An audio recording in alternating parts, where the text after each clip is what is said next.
Retomamos a emissão com a advogada Inês Ucha. Estamos aqui a falar também da leitura do Tribunal de Contas face a estas alterações e as mudanças que têm acontecido nos últimos meses e no último ano, sobretudo. Inês, se pudesse escolher aqui um peso da balança de quem fica mais beneficiado com esta lei, o que é que diria? Ah, Claramente o objetivo é ajudar as entidades adjudicantes, a executar, isso é claro.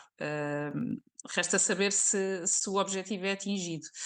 Eu diria que, e temos estado a focar aqui um bocadinho mais nas medidas especiais de contratação, mas se calhar também é importante falarmos sobre as alterações que o próprio código sofreu e que algumas delas podem também coadjuvar a este objetivo de execução. No fundo, o código teve aqui uma revisão que o legislador classificou de cirúrgica, mas que não é assim tão cirúrgica, porque tocou em aspectos muito importantes e que têm feito correr muita tinta.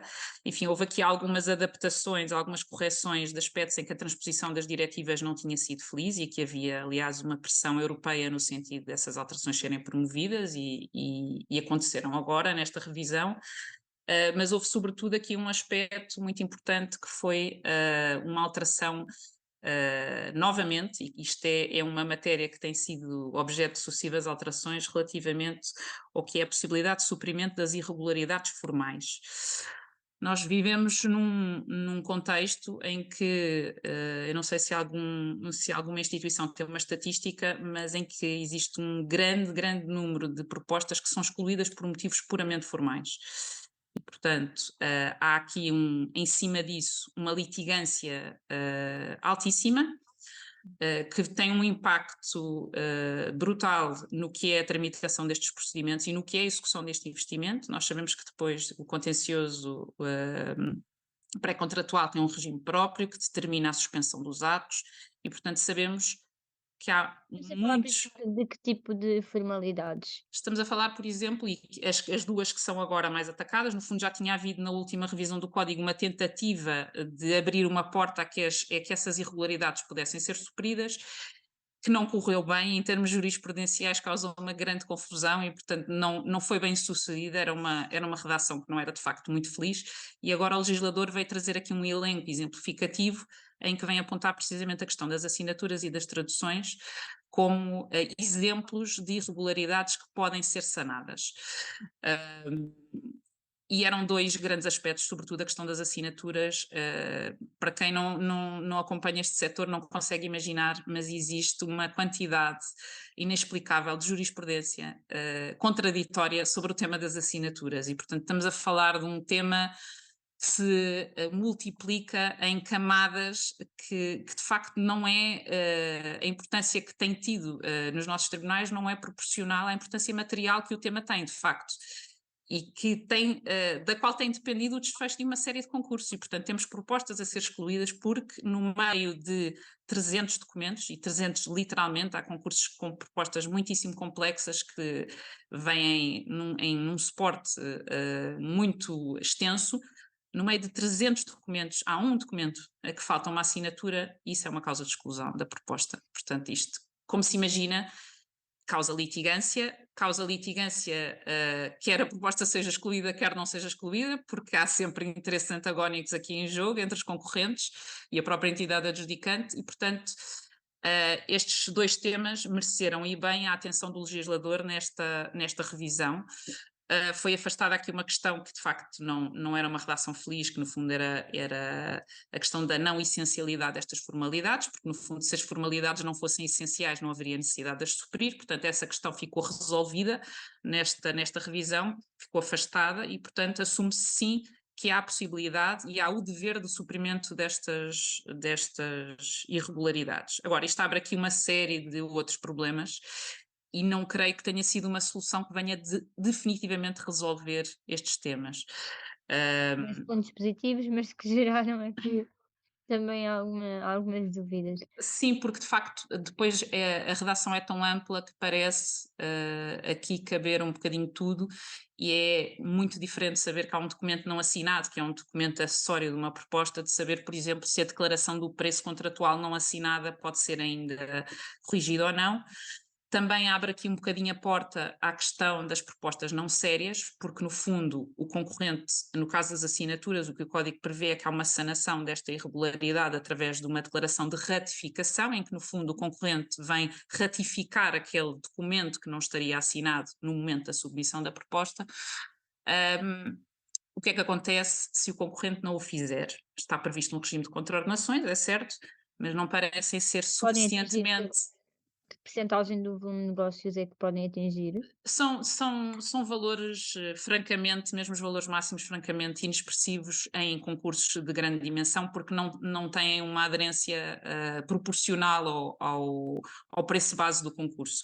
E, portanto, o que pode acontecer de facto é que haja propostas condicionadas, que são proibidas, e que, no fundo, os concorrentes usem esta faculdade para, depois de conhecidas as propostas de todos os concorrentes, decidirem se querem ou não manter a sua proposta. Há pouco Uh, mencionou aqui que, havia pronto, isto tudo está à volta de infraestruturas e habitação. Agora tivemos aqui uma mudança, estas pastas ficaram separadas no governo. O primeiro-ministro diz até que a escolha também dos novos ministros é um sinónimo de, transparência e resposta às exigências de burocracia, etcétera, da contratação pública. Pergunto se concorda e se acha que esta foi a decisão mais adequada, separar estas pastas. Bom, elas de facto têm um peso enorme, qualquer uma delas, no que é a execução do PRR, são os dois eixos principais. A habitação, de facto, tem vindo a crescer de importância e neste momento, com este instrumento, o PRR, é uma área absolutamente vital. E eu diria que teoricamente faz sentido. A minha questão é saber se é suficiente essa divisão, ou seja, a promoção a ministério não é garante por si só nem de força política nem de instrumentos de execução. Eu diria que na área da habitação há que olhar muito para os serviços que estão a executar estas políticas. Não basta ter um ministério que ganhe alguma força política adicional pela sua autonomização. Olhando, por exemplo, para o caso do IRU, que é um instituto público que neste momento tem a cargo a execução de um investimento absolutamente sem precedentes em Portugal. Questiona-se o que é que falta para que o IRU possa ser transformado numa empresa pública? Que sentido faz que um instituto público, com toda a sua falta de autonomia que decorre enfim, da sua natureza jurídica, que sentido faz não empresarializar esta atividade? Parece-nos que essas são as medidas que neste momento, esses passos que falta dar. Se calhar esta autonomização do Ministério permitirá algum avanço nesse sentido. Em futuro dirá, enfim. À partida, teoricamente, parece uma decisão acertada, porque de facto é um Mas acha que universo. há essa abertura, ou já foi alguma vez mencionado? Enfim, eu penso que houve, enfim, desde a intervenção da Troika, que ficou aqui um peso muito grande sobre o Estado em relação à criação de novas empresas, e esse peso, neste momento psicológico, e não outro, não desapareceu totalmente. E acredito que esse seja um claro entrave a que que parece, enfim, para quem lida com estes temas diariamente, parece algo bastante evidente e, portanto, será evidente para todos nós. Admito que esse seja um alvo de resistência, mas efetivamente o IRU neste momento tem uma carteira de investimento que preocupa-nos bastante ver que também há muito investimento muito distribuído pelo país por câmaras que nunca fizeram, que nunca tiveram habitação, que nunca fizeram muitas vezes empreitadas desta dimensão e que vão ter que o fazer pela primeira vez. Isso é preocupante, mas dizer também que há sinais de esperança nesse sentido, porque está a haver um fenómeno, e aqui a Pinto Ribeiro orgulha-se de estar a participar muito nesse trabalho de agregação de compras. As comunidades intermunicipais, as entidades intermunicipais estão a funcionar como um fator agregador destas necessidades e, no fundo, a suprir essa falta de experiência que muitas vezes municípios, enfim, mais pequenos, que nunca tinham realizado este tipo de obras, estavam a sentir. E, Sentido portanto, também mais social e de comunidade. de alguma forma. Sim, no sentido, no fundo, estes municípios, do ponto de vista técnico, muitas vezes já tinham uma grande carência de meios técnicos, os meios que têm já estão muito assoberbados e de repente terem que executar investimentos numa ordem de grandeza que nunca tiveram de fazer antes, é um peso difícil.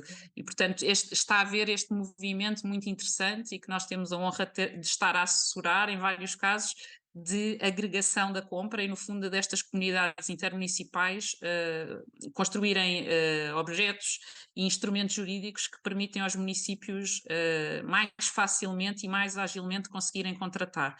Do lado do IRU, temos uma instituição centralizada, muito experiente, que tem décadas de experiência, mas que neste momento tem um volume concentrado numa única entidade, um volume de realização de investimentos que de facto assusta quanto à sua capacidade de execução desse mesmo investimento.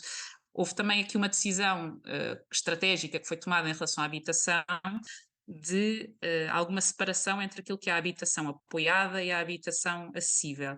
No Ainda fundo, devemos só fazer uma pausa de breves segundos para retomarmos já de seguida essa discussão. Obrigada.